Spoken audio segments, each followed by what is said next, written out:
سامعین ناظرین، infection control society آپ کی صحت کے لیے اور آپ کی طبی معلومات کو بہتر بنانے کے لیے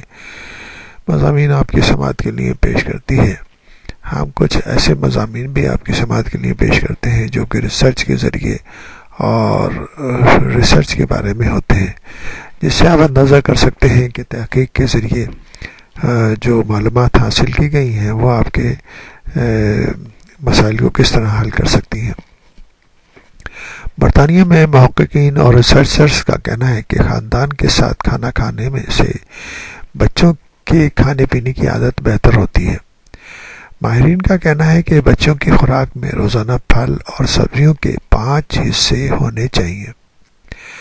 یا انہیں ہر روز تقریباً 400 گرام پھل اور سبزی کھانی چاہیے۔ تحقیق کے مطابق جو بچے ہمیشہ اپنے خاندان کے ساتھ کھانا کھاتے ہیں وہ ضرورت کے مطابق پھل اور سبزی کھاتے ہیں، اور جو خاندان کبھی کبھی ہی ساتھ کھانا کھاتے ہیں وہاں بھی بچوں کی خوراک میں پھل سبزیوں کی مقدار طے شدہ مقدار کے قریب ہوتی ہے۔ اور ماہرین کہتے ہیں کہ والدین اور بھائی بہنوں کو دیکھنے سے بچے اچھی عادتیں سیکھتے ہیں۔ اس تحقیق اور ایک ریسرچ میں جنوبی لندن کے 52 پرائمری اسکولوں کے تقریباً 2400 طلباء کے کھانے پینے کی عادات کا مطالعہ کیا گیا۔ والدین اور کارکنان نے اسکول اور گھروں کے کھانے کی ڈائریوں سے معلومات اکٹھی کی ہیں کہ بچے دن بھر میں کیا کھاتے ہیں پیتے ہیں۔ ساتھ ہی والدین کا پھل سبزیوں کے حوالے سے رویے کے بارے میں بھی سوال پوچھے گئے، جیسے کہ اوسطاً ایک ہفتے میں آپ کا خاندان ایک ساتھ کتنی بار کھانا کھاتا ہے، اور کیا آپ اپنے بچوں کو کھانے کے لیے سبزی دیتے ہیں۔ تحقیق سے پتہ چلا کہ 656 خاندان ہمیشہ اکٹھے بیٹھ کر کھانا کھاتے ہیں، جبکہ 768 خاندان کبھی کبھی ایسا کرتے تھے،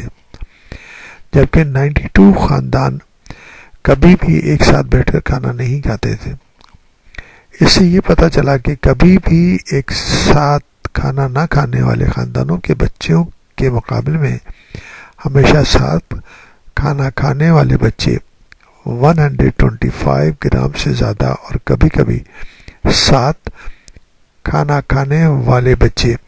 95 گرام زیادہ پھل سبزی کھاتے ہیں۔ یعنی اگر ساتھ میں کھانا کھایا جائے تو بچوں میں سبزی اور پھل کھانے کی عادت بہتر طریقے سے پڑ سکتی ہے۔ یہ تحقیق میگا کرسٹین کے PhD کا حصہ تھی۔ میگا کے مطابق جدید طرز کی زندگی اسی طرح کی ہے کہ اکثر پورا خاندان ایک ساتھ بیٹھ کر کھانا نہیں کھا سکتا، لیکن یہ تحقیق، یہ ریسرچ ظاہر کرتی ہے کہ صرف اتوار کو بھی اگر سنڈے کو بھی اگر خاندان ایک ساتھ کھانا کھائے تو اس سے ہمارے خاندان پر، ہماری فیملی پر مثبت اثرات مرتب ہو سکتے ہیں۔ تو اس لیے بہتر یہی ہے کہ کمبائنڈ فیملی سسٹم ایک بڑی رحمت کا سبب بن سکتا ہے، اور خاندان کی اور فیملی کے مسائل کو حل کرنے میں بہت آسانی پیدا ہو جاتی ہے۔